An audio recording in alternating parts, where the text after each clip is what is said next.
Well, kids, I got some good news and I got some bad news. I'll give you the good news first. The good news is you can stop these guys from hacking your business.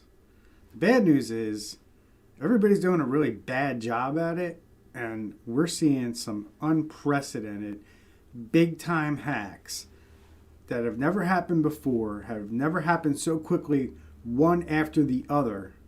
And we're going to get into that today and talk about what the heck is going on and what we can start doing to protect ourselves. Because these guys are winning the war, they're really good at what they do, and I can protect you from them if you want to listen. We have this video here I got playing. It's just a hacking video. It's just a hacking stock video that I threw up. I thought it would be cool. But really, the seriousness behind this is getting critical every single day here, folks. Businesses really, it's evident to me that businesses have no clue how to go about protecting their businesses and doing things the right way. We are seeing the most prevalent hacks, and it's almost like the hackers are taking candy from a baby at this point.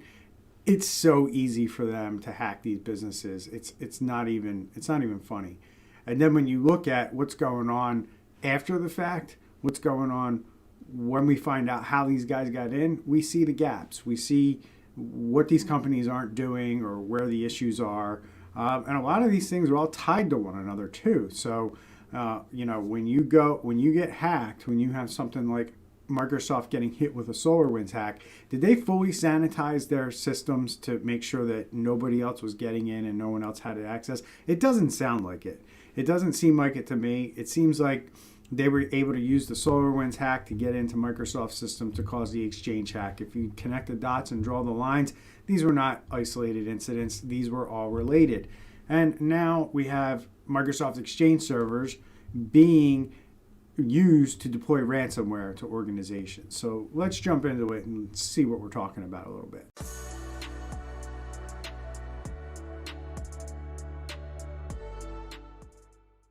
So here we go. We're going to talk about a couple real quick ones today. Not going to make this video super long, but look, if you're in healthcare or you're a doctor and you think that HIPAA isn't a thing, I'm here to tell you it is. You're going to get hit. You're going to get hit soon. You're either going to be a victim of a breach or you're going to be the victim of a HIPAA audit. But quite frankly, the hackers are doing such a good job. We don't need HIPAA auditors. These companies are just getting breached on their own, and then they have to report them. As shown here, nearly 106 million healthcare records were exposed between January 2020 and February 2021. 106 million, folks. There's only 300 million Americans. And I don't even know if all of them go to the doctor. So this is like half the U.S. population that got hit here with records in 1 year. All right. So Tenable Security Response Team revealed that 237 breaches in the healthcare sector in the calendar year 2020. That's basically one a day because most doctors' offices aren't open on Saturdays and Sundays. Hospitals are and things like that. But, roughly that's about one a day. The incidents continued in 2021 with 56 breaches already disclosed by the end of February 2021. So we're on pace with actually more because basically there's not 60 days from January 1 to February 28th, 2021. And we have 56 breaches. So we're averaging about one a day, one a calendar day there, not a business day. In nearly 93% of these breaches, records were confirmed to have been exposed. One obstacle with accurately tracking breaches, said Tenable, is a public disclosure can occur days, months, or even years after the event itself. Even then, the level of detail available may be scant. Of the 293 breaches known to have exposed records in the 14-month period analyzed, 57.34% of the affected organizations have publicly disclosed how many records were exposed. The number of records exposed in this period reached a total of nearly 106 million, with 102,907,137 healthcare records being exposed in 2020 and another 2.8 million or so this year. Ransomware was reported as the most prominent root cause of the healthcare breach, which we cover on this channel all the time. So this is just another example of a company that or a industry that's under attack and they're not doing a very good job at protecting public health or private health information from getting out into the public. And I'm here to tell you that there's ways you can prevent this stuff. We look at another one here. Microsoft, right, is investigating whether a hacker got a hold of confidential research in the recently discovered Exchange server vulnerabilities through at least one of its security partners. Duh, yeah. It got in because of SolarWinds. SolarWinds caused the Microsoft Exchange breach, because then if you know anything about the SolarWinds attack, it's publicly known that the threat actors went after logins for your Office 365 accounts, to read your email, to sit there. They did it in the government. That's all they did. They didn't hack them. They didn't deploy ransomware. They got access. They figured out what their email address and password was. Once they got that, then they just logged in and read emails and collected information and collected data. And why were they doing that? Well, they were probably doing it for the government for different reasons. But for Microsoft, they were wanting to know, hey, can we exploit Microsoft software? Sure can. We can exploit Exchange. Let's go start doing it. And they start working together to build this out. And if people don't think that these are related, I'm here to tell you that they are. That's why they're investigating it, because they want to be like, how did they get into this? Oh, well, they had access through SolarWinds to get access to the email accounts. Maybe they were in the email accounts reading all our emails and reading developers, maybe the red team, maybe they had information on Microsoft's red team. You don't know, but it's pretty rare to have these big hacks happen so close to one another, and boom, we have SolarWinds, and boom, we have Microsoft Exchange, and they're huge. These are big ones. Not only that, there are other big hacks going around, but these unpatched Exchange servers are being hit with ransomware. And this is absolutely insane. Microsoft put out a tool that you can run to patch your server. It literally takes like less than 10 minutes to run and you're good. But no, we don't do that. We just decide, no, I'm not that important. Nobody's going to want to hit me. Oh, boom. And now what? They get on your exposed Exchange server. They use the vulnerability that you didn't patch to get deeper access onto that server. And now that server is probably a pretty important server in your organization with a lot of access. And now they have access to your whole organization, and now they're deploying ransomware. Microsoft Exchange servers that have not been upgraded with the latest security patches are getting hit with Dear Cry ransomware, Microsoft warned. We have detected and we're now blocking a new family of ransomware being used after the initial compromise of unpatched on-premise Exchange server. Microsoft protects against this threat known as Ransom Win32 Dojo Crypt A. It's also a Dear Cry is what it's known as. All right. And the threat takes advantage of web shells and backdoors installed by the Hafnium group that exploited 4 zero-day Exchange server flaws. So essentially, these guys open the door for you to access this server, and if they left that access open for you, which you can use tools on the internet to scan for servers that might have this, it's very simple to do. It's not like, oh, they're never going to find me. There's literally websites that have indexes of what your server has open and what's available to a hacker to exploit. It's very easy to use. I have a video on it under the live section when I actually show you how to target somebody using these tools and how a hacker would do an actual spear phishing attempt or do a targeted attack on a CEO or somebody that they find through social media. I lay it all out in that video. I will link it in a card here. You can go watch it and see how they do this. You are not hidden from this because you think you're small or unimportant. You will get hit with this. They will try to make money from you, even if it's $500 or $1,000. It doesn't matter. It doesn't cost them much of anything to deploy this onto your network. So, moving right along. Rebel Group claims slew of new ransomware attacks. So, get ready, folks. This is a hacking group that is very successful in getting to their targets and deploying ransomware. And they just came out and said, hey, we have claimed responsibility for a recent campaign in which 9 organizations were impacted. The threat group has allegedly infected 9 different organizations located across Africa, Europe, Mexico, and the US. The group uses the Sodi Nokibi ransomware to compromise networks and devices. The organizations include law firms, insurance companies, architectural firms, and construction companies, and an agricultural co-op within the United States, in Mexico, and Africa. 2 large international banks were impacted. A European manufacturer has also suffered from a cyber attack as a result of Rebel's recent cyber attacks. Here's the interesting part. The victim companies have not been named at this time, so we haven't heard about this. Okay, this is the hackers coming out and saying, we've already done this to these 9 organizations.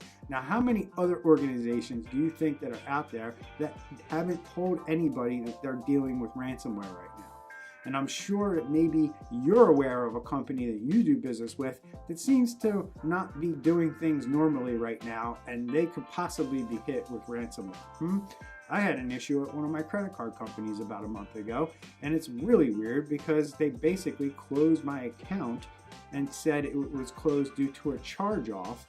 And after that happened, it triggered off all kinds of things on my credit report that have now since been corrected, but it's kind of like, what just happened there? Like, why did this trigger all these things to go on, and all of a sudden, and you know, they racked it up to a computer glitch. I don't know. Like, I've been in this business for a long time. I've seen things like this before. Those types of things to report to a credit card agency, to report things like, you know, somebody's credit card was charged off, and this happened to every single credit card holder with this credit card company. Everybody's account got reported as a charge-off to the credit card companies, which then flagged things for other creditors to say, hey, you mind giving us an update on your income information? Because we're kind of concerned that you just had a charge-off here.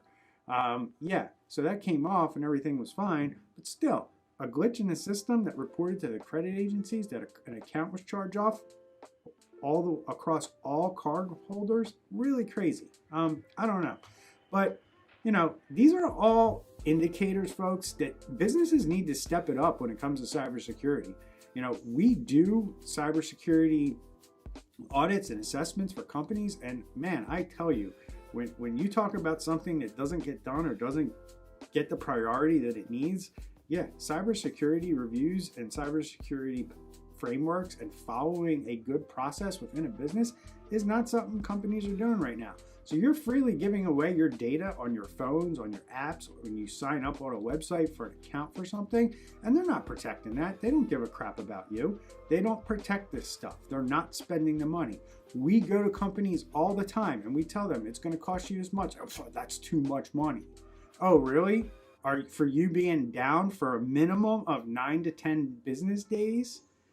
To lose all that revenue, to have to pay all those employees for unproductive time, that debt clock or that money clock starts to add up real quick when you look at what it costs on the flip side to be one of these companies that has to deal with this, and then look at how much it costs to actually prevent this stuff on the front side, and the costs are dramatically lower to do it on the front side than to deal with it on the back side. Because here's the reality.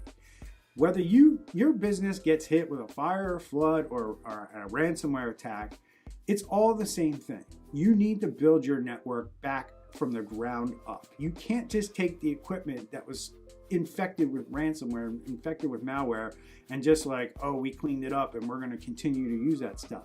No. You need to bring in all new equipment. You're buying all new stuff when you get hit with ransomware. Unless you want to get hit with ransomware again, that's the right way to do it. And what are you going to do after you get hit with ransomware? After your business has been through the shaming and the public relations nightmare that's going to happen when you get ransomware? What are you going to do when you can't determine whether or not that ransomware is off the system or whether the hackers can still get into your network or not? You're not going to use the same equipment. You're going to spend the money. Somebody's going to tell you have to do this. Your insurance company, if you have cyber insurance, is going to dictate how you come back up because they don't want to have to pay out again on a system that's already been compromised. So you're going to have to build out all new infrastructure, new firewalls, new switches, new cabling, new computers, everything that you've already purchased and built, you're going to have to do again immediately after a ransomware attack. And that's the reality of it, folks. I see this stuff all the time. I see it. I see companies go into it. They're like, what do you mean we have to buy all new equipment? Yeah, if you want to do it the right way, you could try to do it the wrong way, but you're going to get hit again.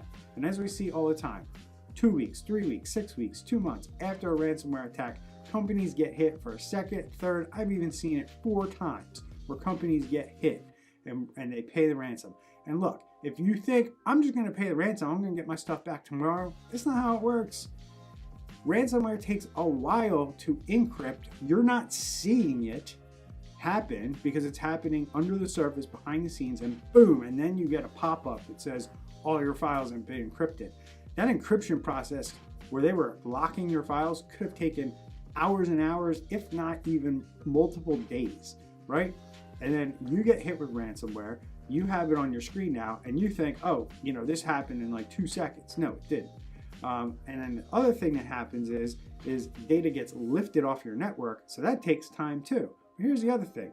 Once you decide to pay these guys and pay them off to get your data back, right, or to not get your data extorted and sold out on the dark web, you're going to go through a process of decrypting the files. And that takes time, depending on how many files were encrypted. It takes time for the software to then run the key against all your files to decrypt them so you can then use them.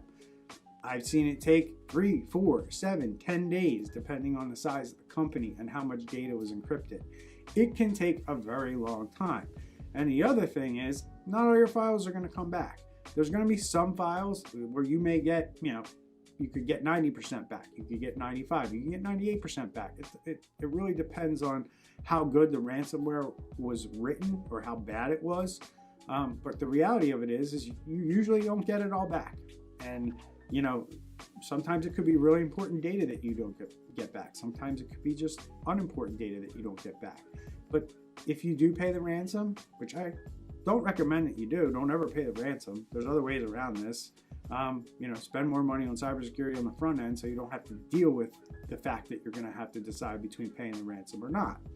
But the reality of it is the ransomware doesn't always get you back all your files. So be prepared for that when that comes. All right, last one we're going to talk about here, and this is absolutely insane. Hackers breached thousands of cybersecurity cameras, exposing Tesla, jails, and hospitals. So what happened here is a major company that basically Verkada Inc. Is a very large security company, and they collect data on cameras. So they have 150,000 or so surveillance cameras inside hospitals, companies, police departments, prisons, and schools. I saw a video last night where it was a Tesla manufacturer, somebody who's involved in aiding with manufacturing Teslas. And the company's footage was exposed, and Tesla was part of it. Cloudflare, which is, kind of a cybersecurity company, it's debatable, but, that they do have a big role in whether or not you can see things on the internet or not. In addition, hackers were able to view video from inside women's health clinics, psychiatric hospitals, the offices of Verkada itself. Some of the cameras, including the hospitals, use facial recognition technology to identify and categorize people captured on the footage. And the hackers say they also have access to full video archives of all Verkada customers. Now, this brings up a ton of issues. Number one, you have somebody who can access cameras inside of jails. Just think about that. Somebody could, help, criminals get out of that prison or in or out, or help people see how we can get things in or out. And when you have hundreds on hundreds of hours of footage that you're able to access, you can get a lot of information about a facility and how it operates and when they're there and when they're not there. Hackers can use that to go, oh, well, they don't look like they really operate between the hours of 8 and 5 a.m. Nobody's there in that office or in that facility. So that's a really good time for us to try to maneuver around their network and try to hack. They can also use it for physical access. If they want to get in somewhere, we know somebody doesn't have, isn't in this building at this time based on, months and months or years of footage that we have. So we could probably try to gain access to that building during these hours. The very thing that's supposed to protect these businesses from getting, burglarized or having a criminal act against them just because they're not operating or they're not in the facility at the time is a huge deal. Like, this is cybersecurity also deals with physical security and perimeter security. So this is a big breach. This is right up there with SolarWinds and Exchange, and now this, and this all happened, within basically a 3-month period. Well, so every month we're having a major company that has an important role in the cybersecurity landscape of our businesses, and they're all being breached, right? So you have SolarWinds, responsible for managing networks, breached. You have Microsoft, responsible for operating systems and Exchange servers and things like that, breached. You have camera companies that are supposed to give you peace of mind around security, that your building is secure, you have eyes on things and you can see things. Breached now that the whole world can see inside your company or inside your doctor's office or inside your facility. This stuff is absolutely insane. And while we're a cybersecurity company and we're trying to help companies do this, quite frankly, we aren't seeing the demand in the market that you should be seeing. And consumers need to be concerned about that. Consumers need to be concerned with the fact that the companies that they're giving their hard-earned money to don't give a rat's ass about their privacy and security.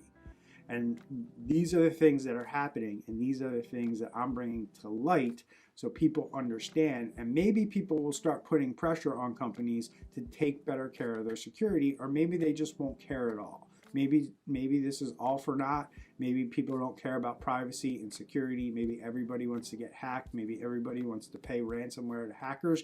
But I can tell you this, in my industry, it's a lot more lucrative to be on the bad side and to hack people and to deploy ransomware than it is to be on the good side. There's way more money to be made. So what's the motivation for somebody who's really good at programming, at networking, at all the skills that you need to be a hacker, or to be somebody who's in a cybersecurity field? What's to prevent them from just going to the dark side and making a hell of a lot more money than people are making on the right side of this, and people who are trying to protect businesses and protect consumers from becoming victims of these criminal hackers? That's the reality of it, folks, and that's where we're at. So I'm going to leave it there for today. Please check out our video series that is coming out this very week. We are going to be focusing on how to protect businesses, and I'm going to walk through and show you how a business goes to 0 to 100 on a risk protection score, and how you actually go through and protect your business. I'm going to go through all the layers, and we are going to release these videos as a series every single Thursday. Every Thursday, we're going to drop a video. We're going to start off with an introductory video, and then we're going to go into each of the 7 different layers that you need to consider as a business to protect yourself. And we're going to dive into those layers and go through the components within each layer that you need to consider to protect your business. My hope is that this series will turn a lot of businesses and a lot of IT people onto the fact of all the things that they need to do to put into cybersecurity in order to prevent you from being like this. I watched a video yesterday where a guy questioned, is cybersecurity really a thing? Is it really something that's achievable? Yes, it is, 100%. My company, and I know a lot of other companies that have never been hacked. We've never had an issue at a client. And you know what? It's because we follow things the right way. You don't get a Security Plus Trust Mark certification from an entity like CompTIA, like my company has, when you don't get it if you do things the wrong way. You get it because you do things the right way. And you know what's funny? The companies that have these certifications, the companies that do it the right way, you know what? They don't get hacked. Microsoft doesn't have these certifications. FireEye doesn't have these certifications, yet they're the biggest security companies in the world, right? Bullshit. Just because they're on the stock market, or just because they're the right, they're the biggest company with the most revenue, doesn't mean they're the best. They just got to the front of the line first, probably through investment firms and VCs and things like that, it doesn't mean that they're the best at what they do. These are very good companies, but at the end of the day, where's your certification? Who's auditing your company? Where are they at? Show us your credentials. There's very good companies out there that have these certifications that prove that they do this stuff, and those are the companies that you need to work with and that you need to focus on, and that's how you're going to prevent this stuff. If you just hire any old Joe or Schmo with very little credentials or very little experience, and you really don't have anything verifiable to back them up, expect to get hacked. You can't just hire a regular old IT guy. You can't hire somebody that you know because they're your friend. These things are too serious, and these times are too important to be trusting somebody that you hired because you like them or because they're your friend. Do the right things. Watch our video series. Start to understand as a CEO, as a CIO, as an IT manager, what it is that you need to do to start protecting your business, because it's possible. You can protect your business. You can stop these guys. You can mitigate things. And you can also make it easier when it comes to, if you do have an event, when you need to recover, if you do all these things ahead of time, it makes it a hell of a lot easier to recover from. Because look, at the end of the day, really, you can never be 100% protected. There's always going to be things that can be exploited, like Microsoft Windows. If Microsoft Windows has an exploit one day that somebody figures out, nobody's stopping your systems from getting hacked if that exploit exists and nobody knows about it and the patch isn't out from Microsoft yet that stops it. Okay? So that's the reality. If you think of it like that. There are certain things that need to happen, like from vendors like Microsoft. When they're putting out software at mass scale like this, they need to make sure that their stuff is tight and protected and not compromised. And as you saw with Exchange Server, that wasn't the case. So we're not quite there yet. And Microsoft definitely needs to step it up and do better. So that's it for this video, folks. I hope you learned something. Please check out our video series. If you liked anything here today, remember to hit that like button for us. It helps other people find this content and educate them, just like you got educated today. And also consider subscribing to our channel. We are going to do videos every Tuesday and Thursday. Try to get them up there on a more consistent schedule. And once we do that, you'll have more of a better idea of when we're going to post this stuff. And I won't annoy you and post stuff every day. I'm only going to post it like twice a week, maybe 3, if you're lucky. So hit the comment section below. If you have any questions, comments, you agree with me, you disagree with me, I'd love to hear from you all. I hope you have a great day, and take care, everyone.